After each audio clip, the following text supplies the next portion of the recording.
اپنے بچے کو، بیٹے کو، جب ایک ہی اس کا بیٹا تھا تو اس کے دل میں یہ خیال آیا کہ میں اسے علوم و فنون سارے سکھانا چاہتا ہوں. اس نے اپنے بیٹے کو گھوڑ سواری بھی سکھائی، تیر اندازی بھی سکھائی، سیاست بھی سکھائی، فن حرب و ضرب بھی سکھایا. پھر خیال آیا کہ میرا بیٹا کچھ اخلاق بھی سیکھے، دینداری بھی سیکھے. ایک درویش تھے شیخ حسن، ان سے کہا کہ حضرت میں چاہتا ہوں کہ میرے بیٹے کو گھر آ کے پڑھا دیا کریں. توجہ ہے میری بات پر؟ میرے بیٹے کو.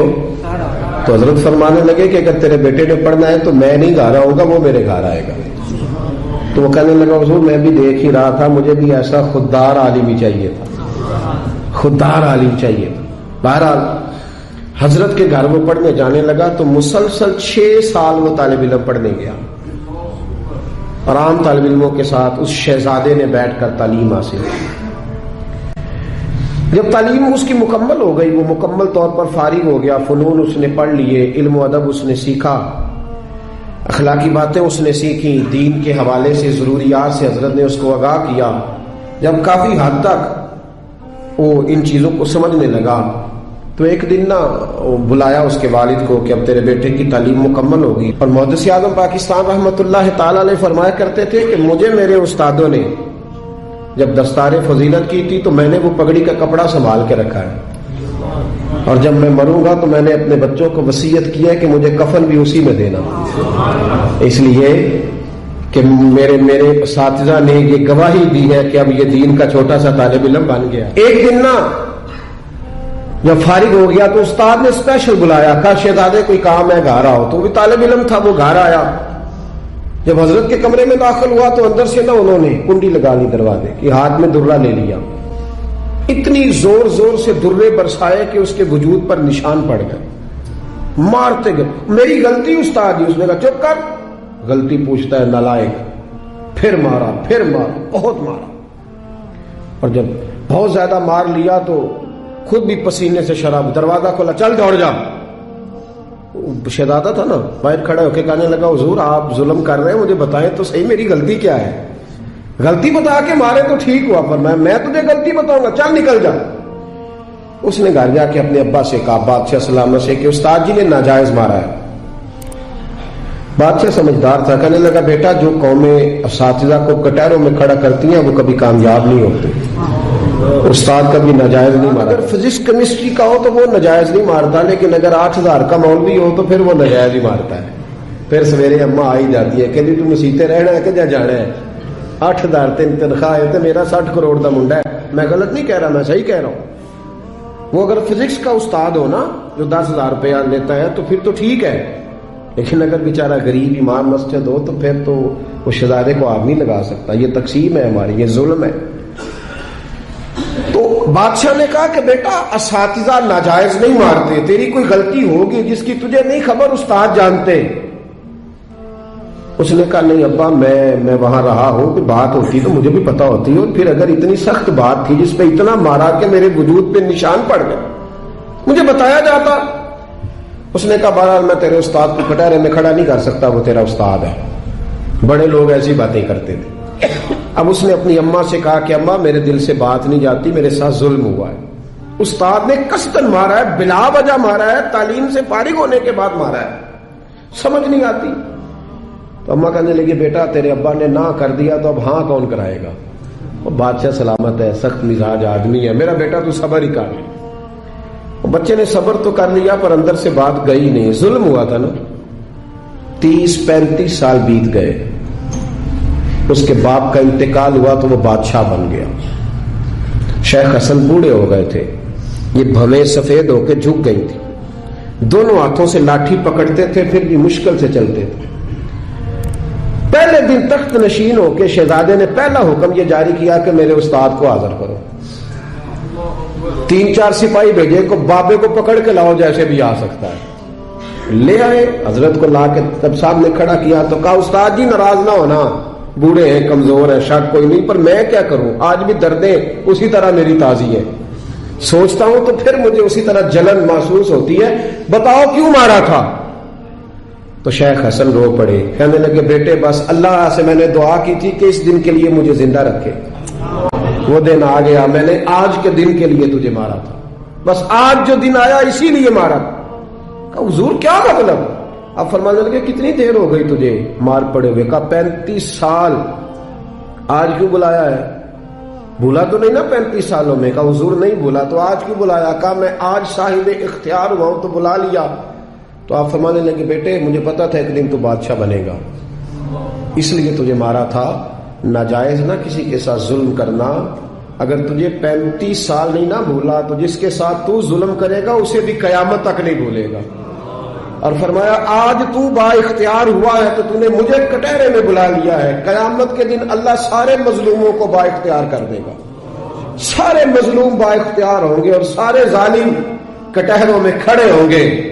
پھر تجھ سے ایک ایک بات کا حساب پوچھیں گے. شہزادہ کھول کے رویا، استادوں کی دست بوسی کی، تحائف دیے، کہنے لگا رب آپ کا بھلا کرے، آپ نے مجھے صرف علم نہیں سکھایا، تجربہ کر کے مجھے آپ نے علم محسوس کرنا بھی بتا دیا. مجھے احساس ہو گیا کس طرح کر کے بھئی یہ نہیں بھولا کرتا. آپ یقین کریں یہ نہیں بھولتا.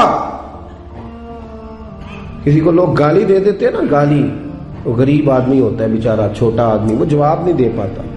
لیکن جب اس شخص کے، اس چودھری کے، سیٹ کا مسجد میں جنازے کا بھی اعلان ہوتا ہے تو پھر بھی گالی یاد آتی ہے. ہاں یہ نہیں بولتی، کیا کرے؟ ظلم جو کیا ہے، غلط گالی جو نکالی، لوگ جنازہ پڑھنے تک چلے جاتے. عبداللہ بن جعفر حضرت جعفر طیار کے بیٹے تھے، نبی پاک کی پھپھی کے بیٹے تھے حضرت زبیر بن عوام رضی اللہ تعالیٰ. وہ انتقال کر گئے. ان کا جب وصال ہوا تو 10 لاکھ دینار کا قرضہ تھا ان پر، اور جو زمین انہوں نے چھوڑی وہ زمین بنجر تھی. لو سن لے، جن پر قرضہ چڑھا ہوا ہے وہ نسخہ بھی سن لے. جن پہ قرضے ہیں نا، جو تنگ دست ہیں، جو روز رکے بھیجتے ہیں دعاؤں کے کہ بڑی پریشانیاں بڑی پریشانیاں، وہ وظیفہ سنیں، وہ وظیفہ سنیں. ہمارے زمانے میں وظیفے لینے کا رواج نہیں، تویز لینے کا رواج ہے. لینا چاہیے، تویز بری چیز نہیں، اچھی چیز ہے، لیکن زیادہ کام برکت والا کیا ہے؟ اللہ اللہ کرنا. کیا کام ہے؟ سجدہ کرنا برکت والا کام ہے. حضرت عبداللہ بن جعفر طیار کہتے ہیں میں نے قرضہ لینا تھا زبیر بن عوام سے. وہ وصال کر گئے. میں ان کے بیٹے کے پاس گیا، عبداللہ بن زبیر کے پاس. میں نے کہا پیسے لینے تھے. کہا بالکل لینے ہیں. میرے ابا جی مجھے وصیت کر کے گئے، لکھ کے گئے کہ یہ پیسے دینے، اور وہ یہ لکھ کے گئے ہیں میں زندگی بھر کوشش کرتا رہا ہوں، ادا نہیں ہو سکے. بیٹا تیری ذمہ داری ہے میرے قرضے ادا کرنا. عبداللہ بن زبیر رضی اللہ تعالیٰ عنہ کہنے لگے میں انشاءاللہ آپ کی رقم دے دوں گا. تو عبداللہ بن جعفر طیار کہنے لگے بھائی ہم دونوں آپس میں ہیں، کوئی شے نہیں چھوڑ کے گئے آپ کے ابا جی، کوئی چیز نہیں. توجہ ہے میری بات پر؟ یہ صحابہ کا ذرا انداز دیکھیے گا بندگی کا، کوئی چیز نہیں چھوڑی. حضرت زبیر بن عوام کہنے لگے ایک زمین کا ٹکڑا ہے وہ بھی بنجر ہے، اس میں بھی کوئی کھیتی نہیں اگتی، سبزہ نہیں ہوتا، بنجر ہے، پانی کوئی نہیں، اور وہ اتنی خشک ریتلی زمین ہے کہ بڑا مشکل کام ہے وہاں سیراب کرنا، بے آباد زمین ہے. حضرت سیدنا عبداللہ بن جعفر کہنے لگے تو اس طرح کر، وہ مجھے ساری نہ دے، اس میں سے تھوڑی سی مجھے دے دے، میں 10 لاکھ دینار کے عوض وہی رکھ لیتا، تیرے باپ کا قرضہ ادا ہو گیا، دے تو صحیح. انہوں نے کہا آپ کیا کریں گے؟ وہ تو کسی کام کی نہیں، چند کوڑیوں کی بھی نہیں. فرمایا مجھے دے دو، میں جانوں اور میرا کام جانے. او بھائی یہ تھے بندگی والے لوگ، یہ تھے جن کا رب سے رشتہ ہے، جنہوں نے حضور کے صلی اللہ علیہ وسلم کے پاس بیٹھ کر بندگی سیکھی تھی. کہتے زمین کا ٹکڑا لے لیا، بنجر بے آباد ریتلی زمین. جب میرے حصے میں آئی پہلے دن اپنے غلام سے کہنے لگے جو جگہ تجھے زیادہ سخت لگتی ہے نا وہاں میرا مصلی بچھا دے، جو تجھے زیادہ بنجر بے آباد لگتی ہے وہاں مصلی بچھا، مصلی بچھا. غلام نے مصلی بچھایا تو عبداللہ بن جعفر نے اللہ اکبر کہہ کے نیت باندھی. یہ حضرت جعفر طیار کے بیٹے ہیں، حضرت علی کے بھتیجے. انہوں نے نیت باندھی نماز کی، سر سجدے میں رکھا، رونے لگے، کہنے لگے اللہ میں بھی تیرا بندہ اور جس سے لینے تھے وہ بھی تیرا بندہ. خدا بندہ ہمارے درمیان مہربانی فرما، کرم نوازی کر، رحمت کا فیصلہ فرما. اتنا روئے کہ مصلی بھیگ گیا. کہتے اتنا تڑپ رہے تھے کہ صحابہ اکٹھے ہو گئے ان کے گرد، مصلی بھیگ گیا. جب بھیگا ہوا مصلی نماز مکمل کر کے اٹھایا نا، کہتے مصلی اٹھایا تو نیچے سے اللہ نے پانی کا چشمہ جاری فرما دیا. اللہ نے پانی کا چشمہ جاری کر دیا. فرمایا بناؤ حوض، کرو کھیتیاں سیراب. فرماتے ہیں جہاں ایک درخت نہیں اگتا تھا اللہ نے پورا باغ اگا دیا. جہاں ایک پھل نہیں ہوتا تھا وہاں عالی شان پھل لگ گئے، قرضے بھی ادا ہوئے، حضرت زبیر بن عوام کے بچوں کے پاس مال دولت بھی بچ گیا۔